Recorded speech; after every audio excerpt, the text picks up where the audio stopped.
गरीब ऑटो वाले ने करोड़पति महिला की बेटी को मौत के मुंह से बचाया, लेकिन बदले में महिला ने जो किया उससे पूरा शहर रो पड़ा। रात के करीब 11:30 बजे थे। शहर की सड़कों पर बारिश इस तरह गिर रही थी जैसे आसमान कई दिनों का दुख एक ही रात में बहा देना चाहता हो। पीली स्ट्रीट लाइट्स की रोशनी पानी से भीगी सड़क पर कांप रही थी। हर तरफ सन्नाटा था। बस कहीं कहीं से गाड़ियों के गुजरने की आवाज आती और फिर सब कुछ शांत हो जाता। ऐसी ही रात में पुराने बस अड्डे के पास एक हरे पीले ऑटो के भीतर बैठा था रघुवीर। लोग उसे रघु कहते थे। रघु की उम्र करीब 32 साल थी। रंग सांवला, चेहरे पर मेहनत की लकीरें, आंखों में थकान, लेकिन उस थकान के पीछे एक अजीब सी नरमी थी, जैसे जिंदगी ने उसे बहुत कुछ छीना हो पर इंसानियत नहीं छीन पाई हो। उसके कंधे पर एक पुरानी तौलियां पड़ी थी। सीट के पास स्टील का एक डिब्बा रखा था जिसमें उसकी बची हुई सूखी रोटियां थीं, और सामने छोटे से शीशे के पास भगवान की एक धुंधली तस्वीर टंगी थी। उस रात भी वह घर नहीं गया था, क्योंकि घर जाने का मतलब था अपनी बूढ़ी मां की खांसी सुनना, अपनी 7 साल की बेटी गुड़िया की दवा की खाली शीशी देखना और अपने आप से नजरें चुराना कि आज भी वह पूरा पैसा नहीं जुटा पाया। गुड़िया पिछले 6 महीनों से दिल की बीमारी से जूझ रही थी। डॉक्टर ने साफ कहा था कि इलाज में देर हुई तो बात हाथ से निकल सकती है। रघु दिन रात ऑटो चलाता, कभी 2 वक्त का खाना छोड़ देता, कभी खुद दवा नहीं खरीदता, लेकिन बेटी के इलाज के लिए पैसे जोड़ रहा था। फिर भी रकम इतनी बड़ी थी कि उसके लिए हर नोट किसी पहाड़ के बराबर था। उसने घड़ी देखी, 12 बजने वाले थे। उसने सोचा, बस आखिरी सवारी मिल जाए फिर चलता हूं। तभी दूर से एक काली लग्जरी कार तेज रफ्तार में आती दिखाई दी। सड़क पर पानी इतना था कि टायरों से छींटे उछल रहे थे। कार सामने वाले मोड़ पर पहुंची ही थी कि अचानक दूसरी तरफ से एक ट्रक बेकाबू होकर आया। अगले ही पल इतनी जोरदार टक्कर हुई कि जैसे पूरी रात चिल्ला उठी हो। धड़ाम! कार सड़क से फिसलती हुई डिवाइडर से टकराई, फिर घूमकर बिजली के खंभे से जा लगी। कांच बिखर गया, हॉर्न लगातार बजने लगा। बारिश और तेज हो गई। रघु एक पल के लिए जड़ हो गया, फिर उसने बिना सोचे ऑटो से छलांग लगा दी। मोड़ के उस पार कुछ लोग छज्जों के नीचे खड़े होकर हादसा देख रहे थे, लेकिन कोई आगे नहीं बढ़ रहा था। किसी को डर था पुलिस का, किसी को आग लगने का, किसी को अपने कपड़े खराब होने का। रघु भागता हुआ कार तक पहुंचा। आगे की सीट पर ड्राइवर बेहोश पड़ा था। पीछे एक महिला थी, शायद 30-32 साल की। महंगे कपड़े, माथे से खून बह रहा था। उसके बगल में करीब 10-11 साल की एक बच्ची फंसी हुई थी और उसकी सांसें बहुत तेज चल रही थीं। बचाओ, मेरी बेटी! महिला ने टूटी हुई आवाज में कहा और फिर बेहोश हो गई। रघु ने कार का दरवाजा खींचा। नहीं खुला। उसने पूरी ताकत लगाई, फिर पत्थर से शीशा तोड़ा। हाथ कट गए, कलाई छिल गई, लेकिन उसने परवाह नहीं की। पहले बच्ची को संभालकर बाहर निकाला, फिर महिला को। बारिश में भीगते हुए उसने दोनों को अपनी ऑटो की पिछली सीट पर लिटाया। ड्राइवर को भी कुछ राहगीरों की मदद से बाहर निकाला, लेकिन वे लोग तुरंत हट गए। भैया, पुलिस का चक्कर है, किसी ने दूर से कहा। रघु ने पलटकर देखा भी नहीं। उसने ऑटो स्टार्ट किया और पूरी रफ्तार से सिविल अस्पताल की तरफ भागा। रास्ते भर वह पीछे मुड़ मुड़कर बच्ची को देखता रहा। बच्ची की आंखें आधी बंद थीं, उसके होंठ कांप रहे थे। रघु का दिल बैठ रहा था। उसे अपनी गुड़िया याद आ गई। वही उम्र, वही नाजुक चेहरा। कुछ नहीं होगा बिटिया, कुछ नहीं होगा। वह खुद से ज्यादा उस बच्ची को दिलासा दे रहा था। अस्पताल पहुंचते ही उसने शोर मचा दिया। स्ट्रेचर आया, डॉक्टर भागे, नर्सें दौड़ीं, लेकिन कुछ ही मिनटों में वही पुराना सवाल सामने था जिसने इस देश में कई गरीब और अमीर दोनों को एक बराबर रुलाया है। इमरजेंसी ऑपरेशन करना होगा, पहले एडवांस जमा कीजिए। रघु ने कहा, मैं इनके साथ नहीं हूं। हादसा हुआ था, मैं लाया हूं। पहले इलाज शुरू करो। रिसेप्शन पर बैठी औरत ने नियमों वाली आवाज में कहा, कम से कम 50,000 जमा हुए बिना सर्जन हाथ नहीं लगाएंगे। रघु के पैरों तले जमीन खिसक गई। उसने पीछे मुड़कर देखा। स्ट्रेचर पर पड़ी बच्ची मुश्किल से सांस ले रही थी। महिला बेहोश थी। उनके पास कोई रिश्तेदार नहीं, फोन लॉक था, पहचान अधूरी थी। सेकंड फिसल रहे थे। रघु के जेब में उस रात की कुल कमाई थी 1320 रुपये। उसने कांपते हाथों से अपनी जेब टटोली, फिर गले की पतली सी सोने की चेन उतारी। वह उसकी पत्नी सावित्री की आखिरी निशानी थी। सावित्री गुड़िया को जन्म देने के बाद ज्यादा दिन नहीं जी पाई थी। मरते वक्त उसने यही चेन रघु के हाथ में देकर कहा था, इसे बेच देना तो भी दुख नहीं होगा, बस किसी दिन इंसानियत मत बेच देना। रघु कई साल से उस चेन को संभाल कर रखे हुए था। उसने उसे कभी बेचा नहीं, कभी छुआ तक नहीं। लेकिन उस रात आईसीयू के बाहर खड़ी मौत उस चेन से भी ज्यादा कीमती थी। रघु ने कांपते हुए हाथों से वह चेन काउंटर पर रख दी और भरी हुई आंखों से बोला, बहन जी, मेरे पास अभी इतने पैसे नहीं हैं, ये रख लीजिए। जितनी कीमत बनती हो काट लीजिए, लेकिन पहले बच्ची का इलाज शुरू कराइए। अगर देर हो गई तो वह नहीं बचेगी। रिसेप्शन पर बैठी औरत ने पहले चेन को देखा, फिर रघु को। उसकी आंखों में नियम थे, इंसानियत कम। लेकिन शायद रघु की आवाज में वह टूटन थी जिसे कोई भी पूरी तरह अनसुना नहीं कर सकता। उसने डॉक्टर को बुलाया। डॉक्टर इमरजेंसी में आए, एक नजर बच्ची की हालत पर डाली और तुरंत बोले, सर्जरी शुरू करो, फॉर्म बाद में भरवा लेना। रघु ने राहत की एक लंबी सांस ली, जैसे उसकी अपनी छाती पर रखा पत्थर कुछ पल के लिए हट गया हो। महिला को भी स्ट्रेचर पर दूसरे वार्ड में ले जाया गया। नर्स ने पर्स से पहचान पत्र निकाला। उस पर नाम लिखा था, काव्या सिंघानिया। शहर की मशहूर उद्योगपति, कई स्कूलों, अस्पतालों और कंपनियों की मालिक। बच्ची का नाम मीरा था। रघु नाम सुनकर कुछ पल चुप रहा। उसे अमीरी से कभी कोई जलन नहीं थी। गरीब आदमी को अक्सर अपनी किस्मत से लड़ने की फुर्सत ही नहीं मिलती। दूसरे की दौलत से क्या लड़े। उसने बस दूर कांच के उस दरवाजे को देखा जिसके पीछे छोटी सी मीरा जिंदगी और मौत के बीच झूल रही थी, और उसे अपनी गुड़िया याद आ गई। उसकी आंखें भर आईं। वह वहीं बेंच पर बैठ गया, भीगा हुआ, थका हुआ, खून से सना हुआ। लेकिन जाने क्यों उसके भीतर एक अजीब सी शांति उतर रही थी। कम से कम उसने किसी की जान बचाने में देर नहीं की थी। करीब 1 घंटे बाद काव्या के घर वालों और सिक्योरिटी का हुजूम अस्पताल पहुंचा। महंगी गाड़ियों का काफिला, काले कपड़ों में बॉडीगार्ड, घबराए हुए मैनेजर और सबके बीच काव्या का बड़ा देवर विक्रम सिंघानिया। वह तेज कदमों से अस्पताल में घुसा और आते ही डॉक्टरों पर सवालों की बरसात कर दी। काव्या कैसी है? मीरा को कितना चोट आई है? यह हादसा कैसे हुआ? और उन्हें यहां कौन लाया? डॉक्टर ने दूर बैठी बेंच की ओर इशारा किया। वो आदमी। विक्रम की नजर रघु पर पड़ी। भीगा हुआ, सस्ता कपड़ा, थका चेहरा, हाथ पर कटे निशान। उसने रघु को ऊपर से नीचे तक देखा और उसके चेहरे पर शुक्रिया नहीं, शक उभरा। तू इन्हें अस्पताल लाया? उसने कठोर स्वर में पूछा। रघु ने धीरे से कहा, हां। कार में और क्या क्या था? रघु कुछ समझा नहीं। जो था वहीं पड़ा होगा। मैंने तो बस मैडम और बच्ची को निकाला। तभी एक और आदमी बोला, सर, मैडम का फोन तो है, बैग भी है, लेकिन डायमंड ब्रेसलेट नहीं मिल रहा। यह सुनते ही सबकी नजरें रघु पर टिक गईं। रघु के चेहरे पर हैरानी फैल गई। मैंने कुछ नहीं लिया। विक्रम उसके और पास आ गया। देख, सीधी तरह बता दे, हम लोग बड़े लोग हैं, पुलिस में बात बढ़ी तो बच नहीं पाएगा। रघु की थकी हुई आंखों में पहली बार आग चमकी। गरीब हूं साहब, चोर नहीं। यह लाइन बहुत सुनी है। विक्रम तिरस्कार से हंसा। रघु ने जेबें उलट दीं।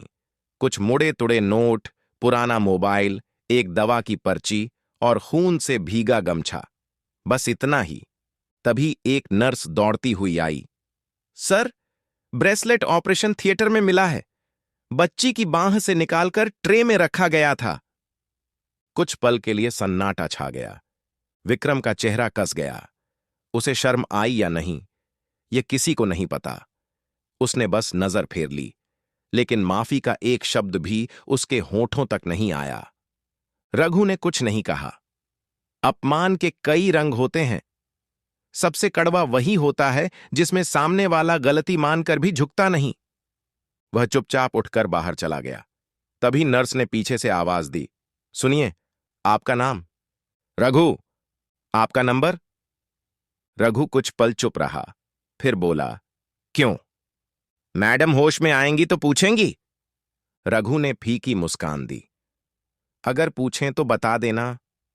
कोई इंसान था जो बस इंसानियत निभा गया। वह बाहर निकल गया। घर पहुंचते पहुंचते सुबह हो चुकी थी। रघु की बस्ती शहर के उस हिस्से में थी जहां बारिश रोमांस नहीं, मुसीबत बनकर आती है। कीचड़, टपकती छतें, टूटे नाले और घुटनों तक पानी। उसके छोटे से कमरे के बाहर उसकी मां शांता दरवाजे पर बैठी थी। रात भर जागने से उनकी आंखें सूज गई थीं। कहाँ रह गया था बेटा? उन्होंने घबरा कर पूछा। रघु ने कुछ छिपाने की कोशिश की। कुछ नहीं अम्मा, रास्ते में हादसा हो गया था। एक बच्ची को अस्पताल पहुंचाना पड़ा।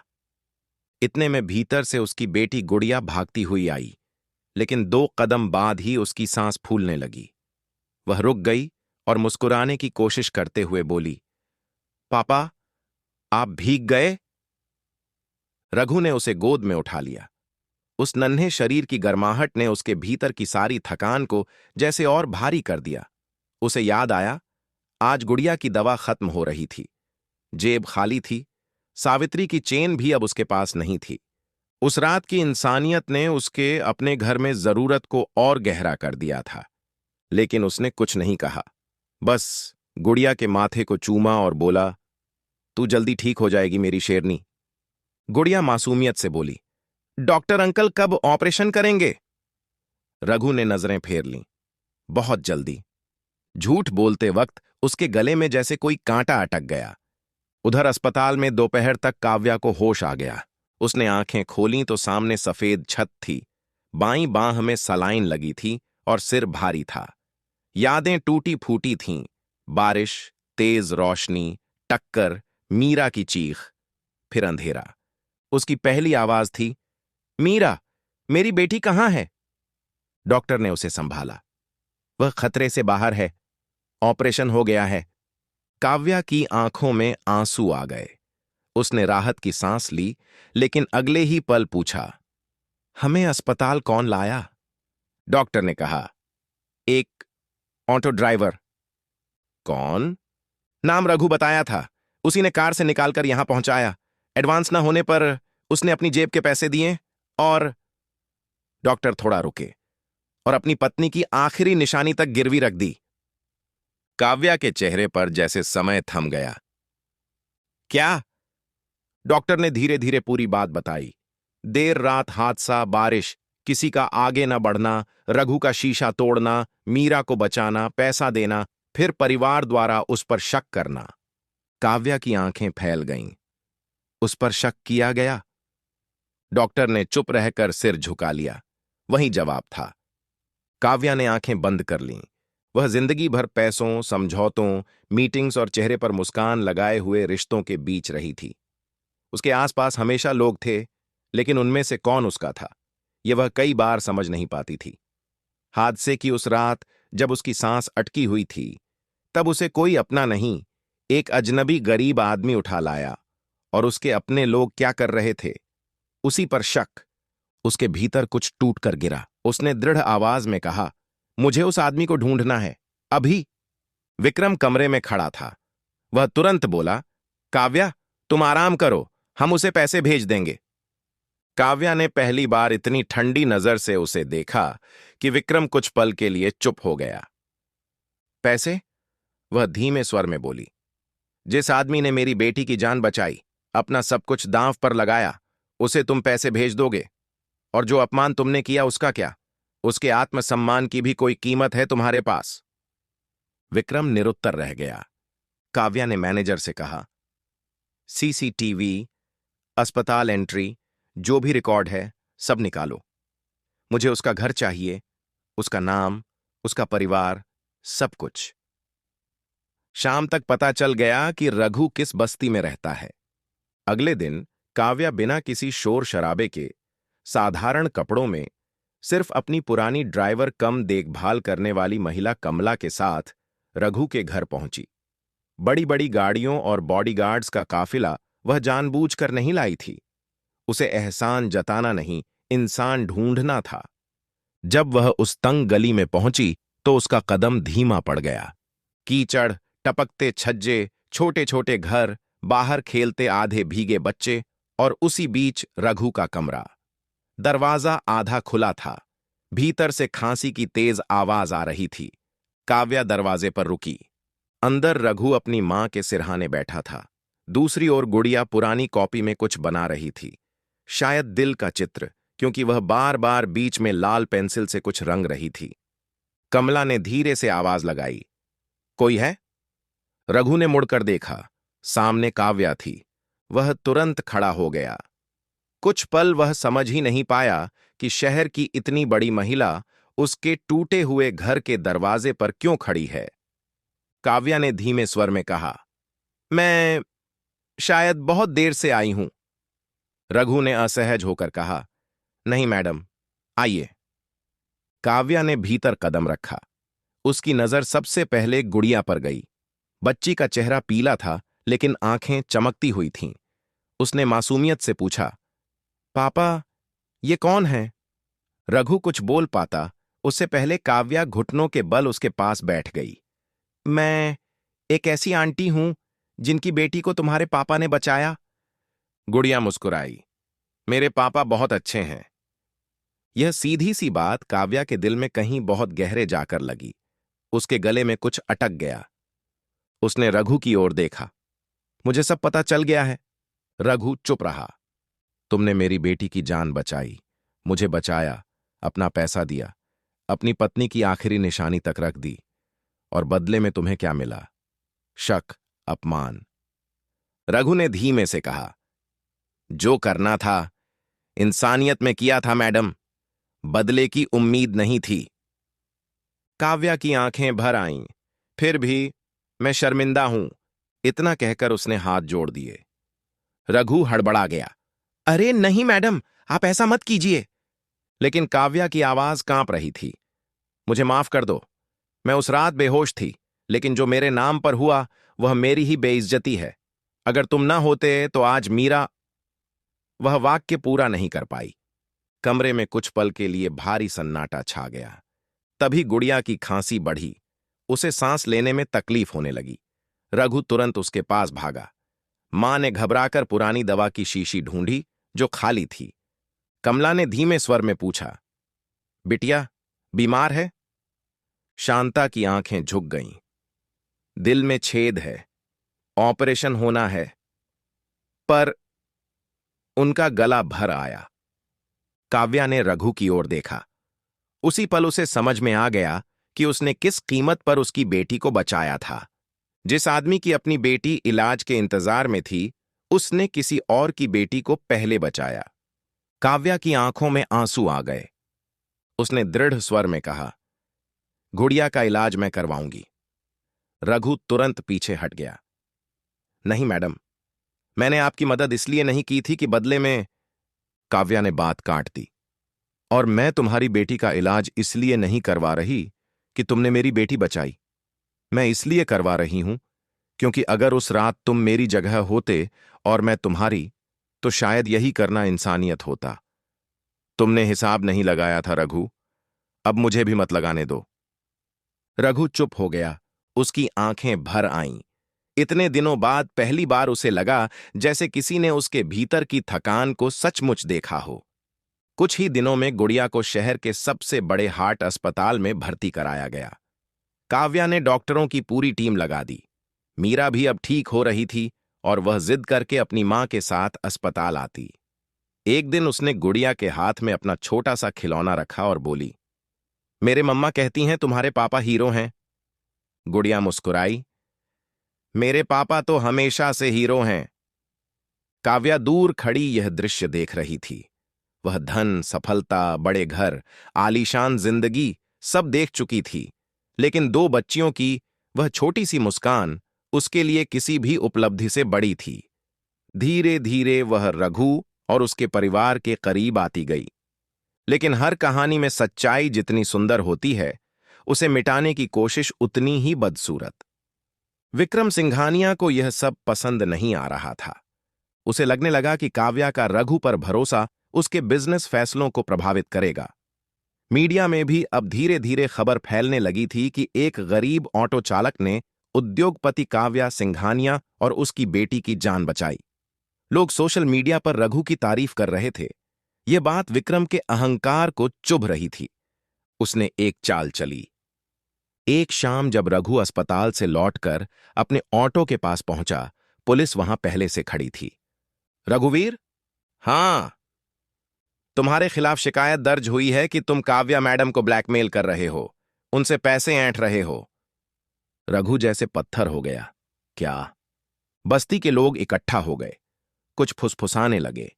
किसी ने कहा, देखा, मुफ्त में कौन मदद करता है। किसी ने ताना मारा, बड़े लोगों से पंगा लिया होगा। रघु का सिर झुक गया। उसने बस इतना कहा, मैंने कुछ नहीं किया। पुलिस उसे लेकर जाने लगी। तभी पीछे से एक तेज आवाज आई, रघु को हाथ मत लगाइए। सबने मुड़कर देखा। काव्या खड़ी थी। उसके साथ उसके वकील, अस्पताल के डॉक्टर और मीडिया के 2 लोग भी थे। उसका चेहरा शांत था, लेकिन आंखों में बिजली थी। वह सीधे इंस्पेक्टर के सामने गई और बोली, झूठी शिकायत किसने कराई है, उसका नाम भी मैं जानती हूं और उसका सबूत भी मेरे पास है। उसने फोन पर रिकॉर्डिंग चलवाई। उसमें विक्रम अपने आदमी से बात कर रहा था। ऐसा माहौल बनाओ कि लगे वह आदमी पैसे के लिए करीब आया है। सन्नाटा। इंस्पेक्टर घबरा गया। मैडम, हमें जानकारी नहीं थी, काव्या ने सख्त स्वर में कहा। जानकारी अब हो गई। और सुन लीजिए, जिस आदमी ने मेरी बेटी की जान बचाई, उसे अगर इस शहर में किसी ने भी झूठे आरोप से छूने की कोशिश की, तो मैं खुद उसके खिलाफ खड़ी मिलूंगी। रघु वहीं खड़ा था। उसकी आंखों में अपमान का पुराना दर्द फिर भर आया था, लेकिन इस बार उसके साथ कोई खड़ा था। पहली बार। वह धीरे से बोला, मैडम, मेरे कारण आपको अपने घर वालों से लड़ना पड़ रहा है। काव्या ने उसकी ओर देखकर कहा, नहीं रघु, मैं अपने लिए लड़ रही हूं, सच के लिए, और शायद पहली बार सही लोगों के साथ खड़ी हूं। गुड़िया की सर्जरी का दिन आ गया। रघु पूरी रात सो नहीं पाया। शांता जप करती रहीं। छोटी सी मीरा ने गुड़िया के लिए अपने हाथ से एक कार्ड बनाया था, जल्दी ठीक हो जाओ, हम साथ खेलेंगे। ऑपरेशन शुरू हुआ। घंटे बीतने लगे।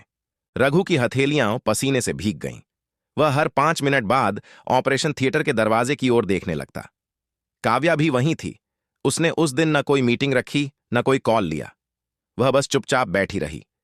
अचानक डॉक्टर बाहर आए। उनके चेहरे पर चिंता थी। एक दिक्कत है, उन्होंने कहा। ऑपरेशन तो चल रहा है, लेकिन बच्ची को तुरंत ओ नेगेटिव ब्लड की जरूरत है। बैंक में सीमित यूनिट है। जो चाहिए वह अभी उपलब्ध नहीं। रघु के पैरों के नीचे की जमीन खिसक गई। मेरा ले लो डॉक्टर साहब। टेस्ट हुआ, मैच नहीं हुआ। वह टूट गया। अब क्या होगा? तभी काव्या आगे बढ़ी। मेरा टेस्ट कीजिए। कुछ ही देर में रिपोर्ट आ गई। ब्लड मैच कर गया। रघु ने अविश्वास से उसकी ओर देखा। काव्या ने बिना एक पल गंवाए साइन किए और ब्लड देने चली गई। सुई लगते समय उसने आंखें बंद कीं। शायद उसे वही रात याद आ गई थी जब एक गरीब आदमी ने उसकी बेटी के लिए यही किया था। जब वह लौटकर आई तो रघु की आंखों से आंसू बह रहे थे। वह कुछ बोल नहीं पाया, बस हाथ जोड़ दिए। काव्या ने उसके हाथ नीचे कर दिए और बोली, उस रात तुमने मेरी मीरा को खून दिया था, आज मैं तुम्हारी गुड़िया को दे रही हूं। अब हिसाब बराबर नहीं हुआ रघु, रिश्ता बन गया। यह सुनकर शांता रो पड़ी। घंटों बाद डॉक्टर बाहर आए। इस बार उनके चेहरे पर मुस्कान थी। ऑपरेशन सफल रहा।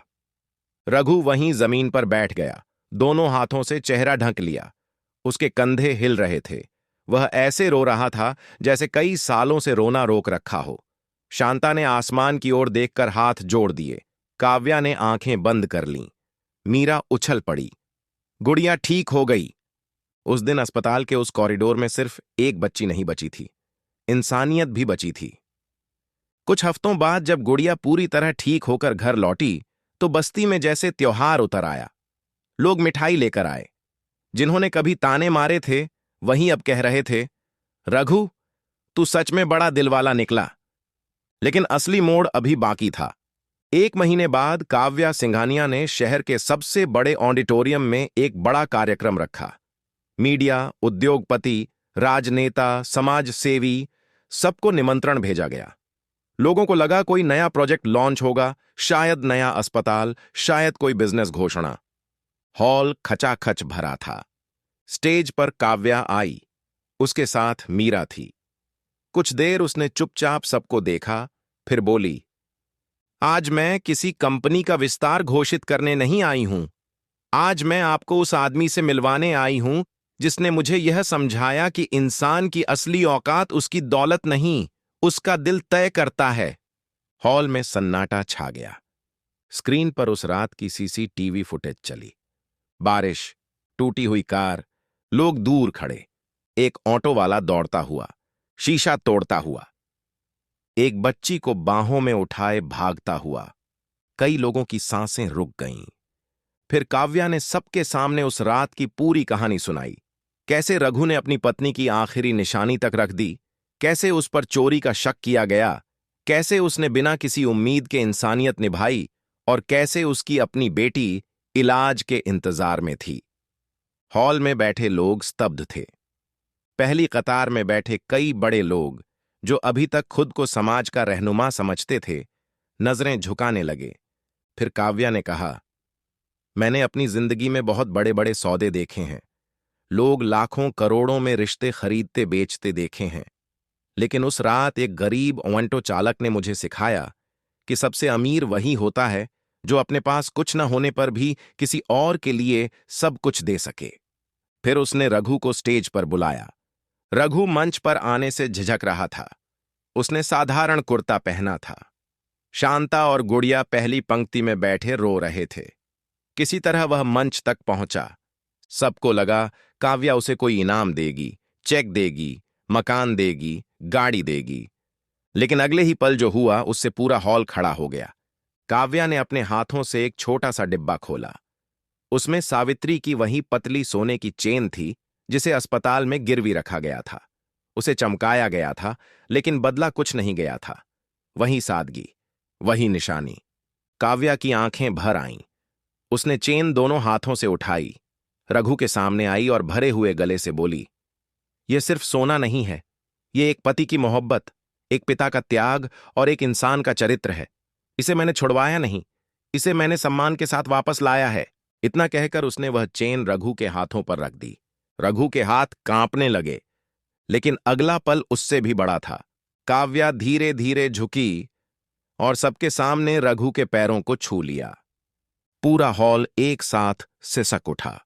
लोगों ने शायद पहली बार देखा था कि करोड़ों की मालकिन, बड़े घराने की महिला, मीडिया और दुनिया के सामने एक गरीब ऑटो वाले के सामने सिर झुका रही है। पैसों के आगे नहीं, इंसानियत के आगे। रघु घबरा गया। उसने तुरंत उसे उठाया। मैडम, यह आप क्या कर रही हैं? पाप लग जाएगा। काव्या की आंखों से आंसू बह रहे थे। वह बोली, आज मैं तुम्हारे पैरों में नहीं झुकी रघु। मैं उस इंसानियत के आगे झुकी हूं जो इस शहर में मरती हुई लग रही थी और जिसे तुमने अकेले जिंदा रखा।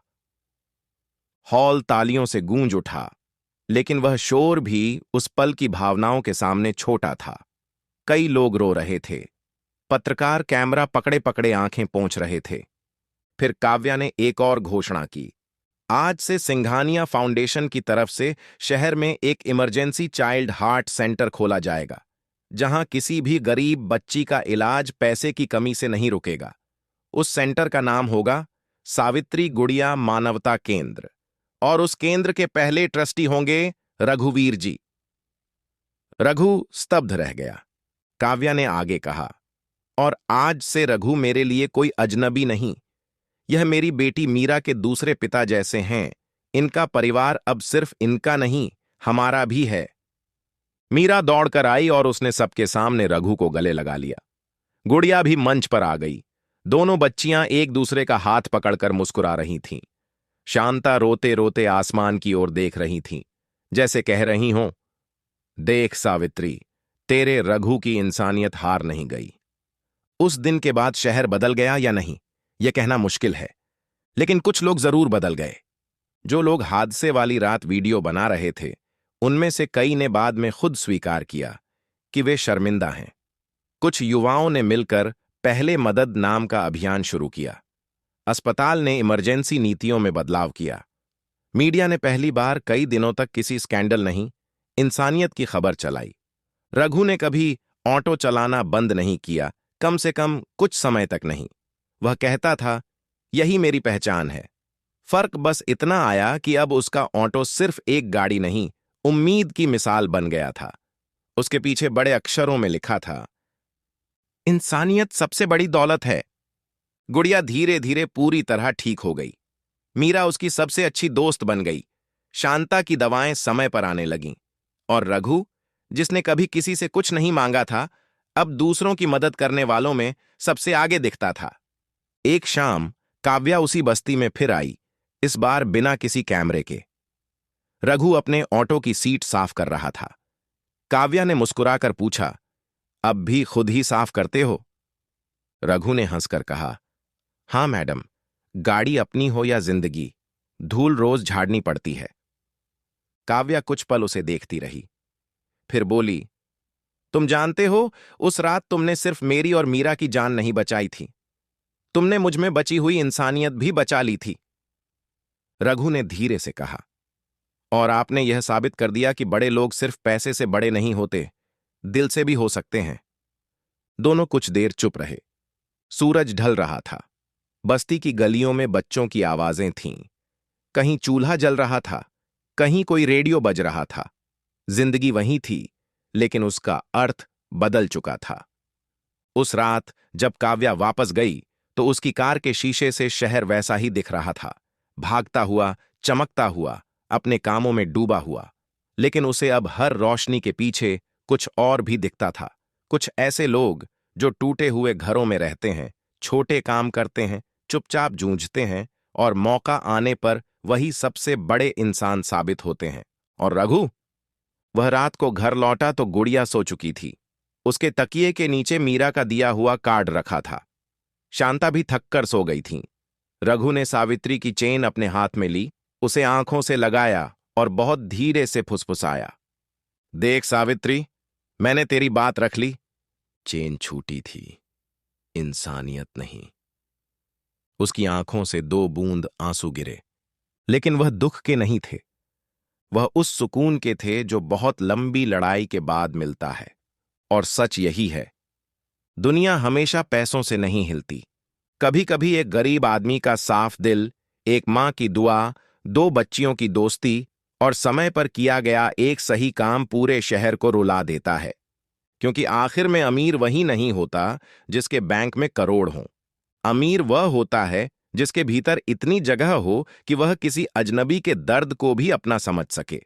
और उसी दिन शहर ने यह मान लिया था कि रघु ऑनेटो वाला गरीब जरूर था, लेकिन दिल से वह उन सबसे बड़ा करोड़पति था, जो सिर्फ पैसे गिनते रहे, इंसान नहीं।